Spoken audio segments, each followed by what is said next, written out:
Ladies and gentlemen, education is often described as a basic right for every child in Indonesia. But in reality, the quality of our education still depends on one thing that should never matter: a child's postcard. Schools in big cities have trained teachers, stable internet, update learning materials, and complete facilities.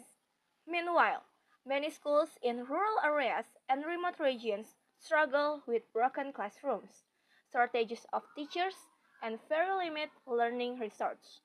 This gap is not a small issue. It is a sign of deeper inequality that affects the future of millions of students. This inequality creates serious consequences. It contributes to our low national literacy scores, increased dropout rates among students from poor families, and traps many communities in a cycle of disadvantage that repeats from one generation to the next. SDG 4 calls for inclusive and equitable quality education for all, yet Indonesia is still far from achieving that standard. To close this gap, we cannot rely on the government alone. We need a strong and honest collaboration across multiple sectors, because solving such a complex issue requires shared responsibility. The government must improve how it allocates resources. Policies already exist, but the implementation often falls behind. Schools that truly lack support should receive priority funding, and qualified teachers must be evenly distributed of being concentrated in urban areas. Infrastructure development must focus on long-term use, not on creating projects that look good only in reports.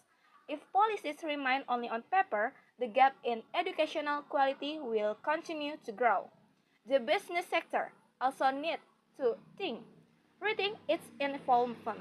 Many corporate social responsibility programs in education are symbolic, such as simply donating laptops or repainting classrooms. These efforts look good but rarely change anything. What is needed is sustainable support, improving digital literacy, providing reliable internet access, and creating internship pathways that help students transition into real job environment. This is not charity, it is an investment in the country's future workforce. Academic institutions must step beyond theoretical discussions. Universities should produce practical research that can be applied in under-resourced schools. Our teacher training based on evidence and develop learning models that work not only for ideal classrooms but also for schools with limited facilities. Research that stays inside academic journals without reaching schools does nothing to reduce the inequality we face. Community also have an essential role.